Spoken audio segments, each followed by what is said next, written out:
Hi, this is Beebee. My dog Ruby is ignoring me. I'm just in tears. I don't know what. I'm just kind of having emotions today.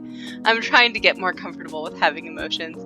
Dad update. He's got anemia. They don't know why. This is classic for him. He just has shit, and they're like, we don't know. And then he just eventually kind of gets better. So we're just hoping. We're just hoping and praying. And in the meantime, I don't have coronavirus. I was very sick, which is why there's been a delay, because I legit could not speak. But we're back. We're back like something that rhymes. So, I grab her hand. Oh, we're back. We're talking. Who are we talking? What's going on? Mason. Okay.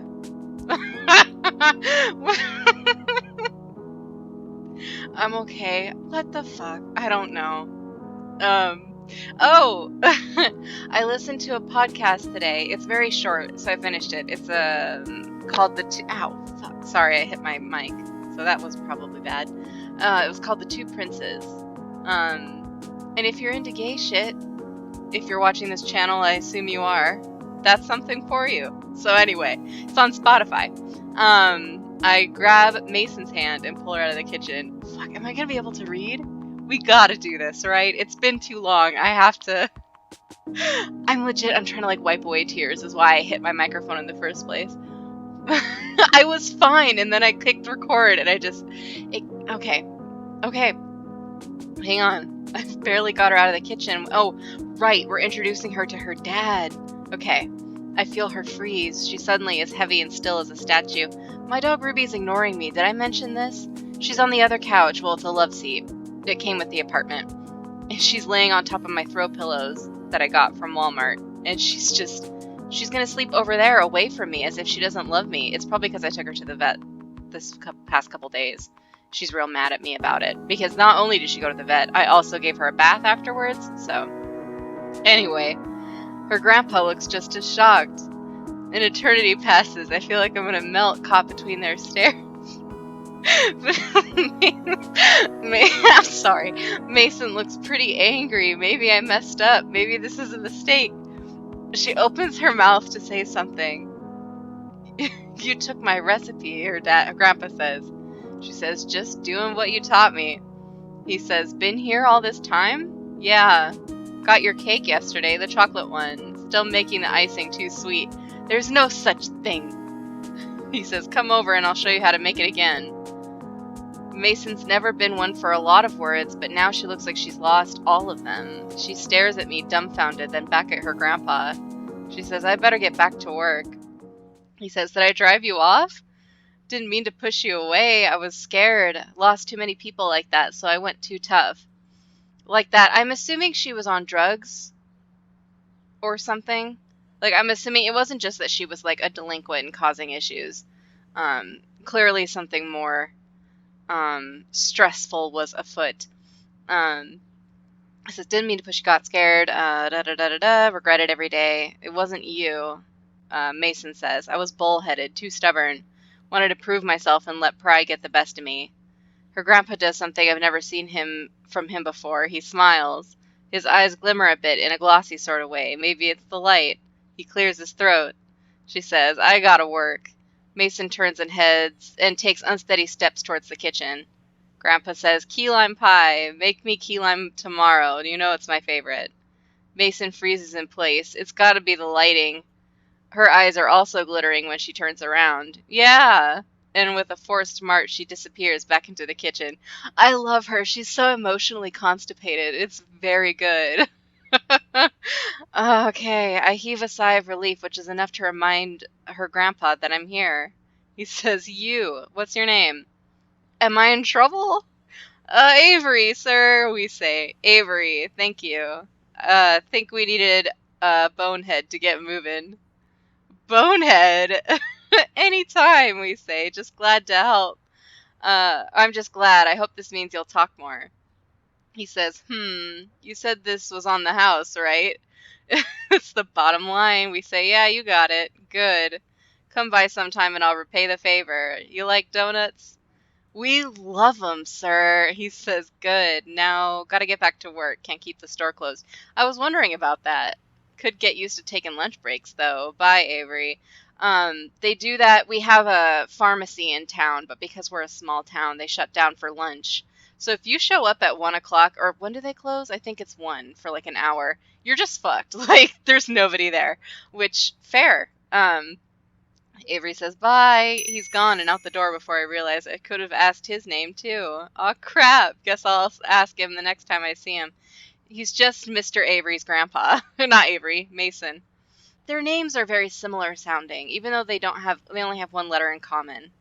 Just something about the tone of them and Landry and Hayes they all just kind of have a similar tone, I guess. I don't know how to describe it. I should go back to the check on the other bonehead. That's what makes a good relationship, is when you're equally stupid. It's very important. Mason's hunched over the counter, hands balled up into fists. Are you gonna hit me? Please don't. Is she mad at me? We say, Mason? She starts and turns away to stir the soup. She's adamant about looking away, no matter how hard I try to get her attention. She says, really got your nose into this one. Couldn't leave it alone, could you? Just had to keep prying. We say, I know I probably should have left it alone, but what if you'd never reconciled? I couldn't stop thinking about that. Like, what if it stayed as a lonely old guy with a cat he doesn't know is his granddaughter? That's too sad. That's not just sad, that's messed up. Avery says, I know it's going to be a long path from here, but... She says, so nosy, so pushy. I freeze. My heart is going to jump out my throat. Every time people describe, like, their heart doing weird things or dropping, especially, I think of that line from Mean Girls where she says her heart's going to drop out her butt. And I hate it. I hate that metaphor. I hate that movie has, like, clung so thoroughly to the zeitgeist. But also that's what I have to think of every single time. I don't know how to react to that. My fight or flight instinct is going wild. But then she looks up. Aw, cute! She kind of has an alien face, but that's just the anime style, huh? Logically, I know she has emotions besides scowling, but seeing such a genuine smile from her, it's such a pleasant surprise. I can't help but smile back. She says, you stubborn idiot. Thank you, bae. She says, thank you. We say, of course. Glad I could be an idiot for good for once. She laughs. She's actually laughing? She is. Before I can say anything, she turns away. I'm never gonna forget that expression. Maybe she used to smile like that all the time. I hope I get to see it more often. She says, get back to work. Day's not over yet. We say, you too. If you slack off, I'm gonna steal all the Mont Blanc. She says, you don't even like Mont Blanc. Are we old enough? I guess we're in Japan, huh? We'll see about that, we say. I don't know what the drinking age in Japan is. Ruby, are you gonna ignore me for real? I'm sorry you had to go to the vet. I'm just trying to be a good mom. Her ears are wiggling because she's listening to me, but she's not gonna... You're not gonna come over here, huh?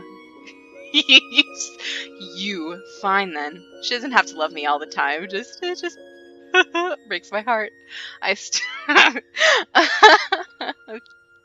My eyes are so watery. Oh my gosh. I can't tell if this is allergies or I'm just legit having a breakdown. I stupidly putter around for the rest of the day. Oh, this is a pretty background. I barely even register what's happening.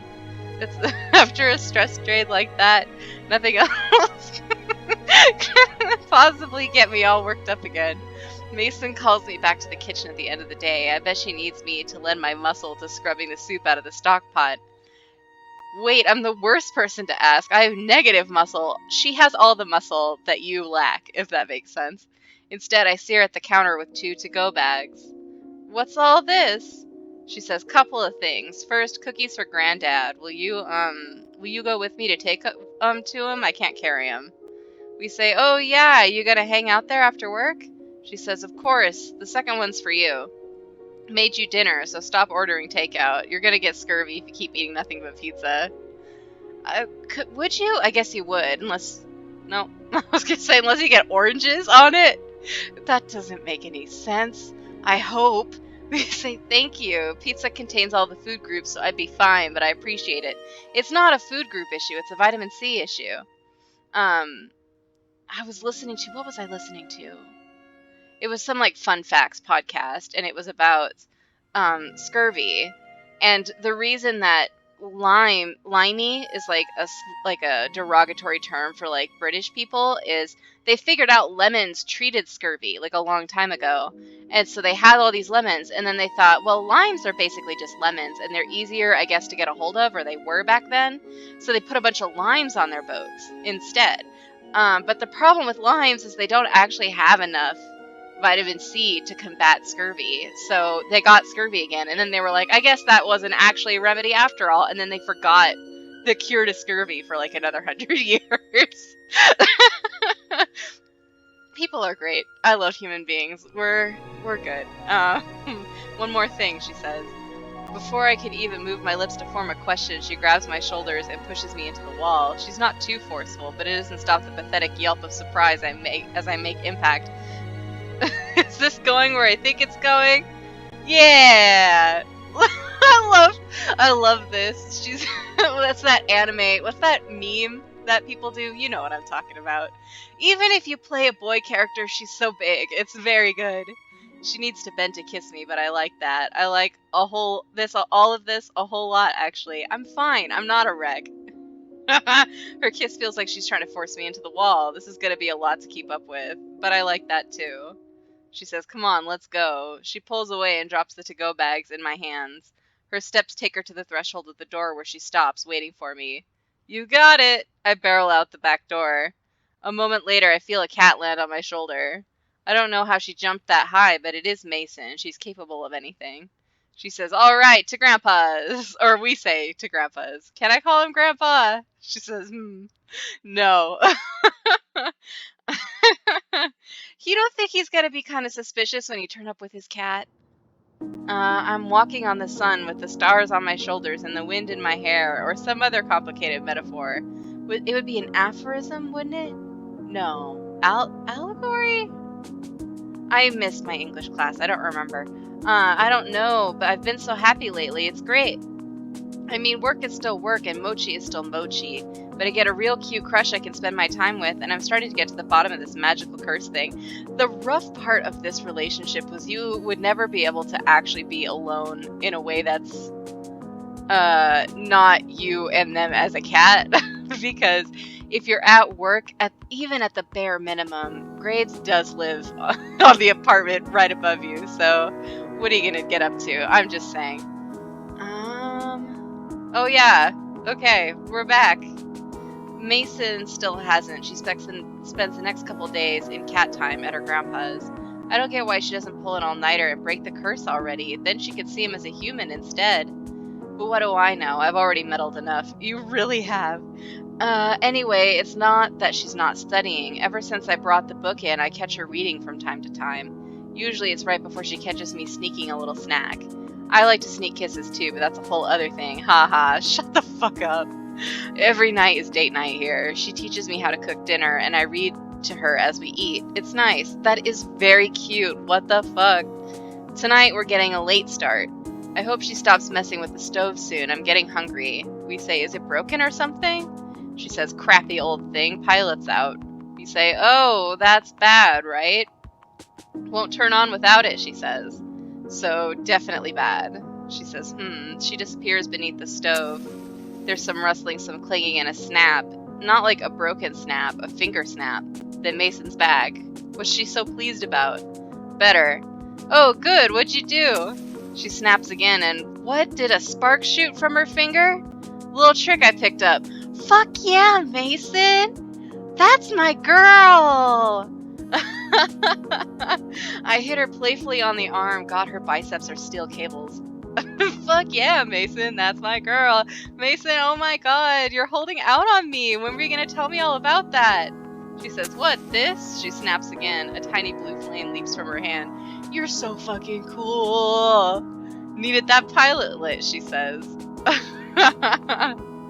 We are out of time already. So, see you in the next episode. Hopefully, I can get my shit together. Take care. Stay safe. Wash your hands. Bye bye bye bye bye.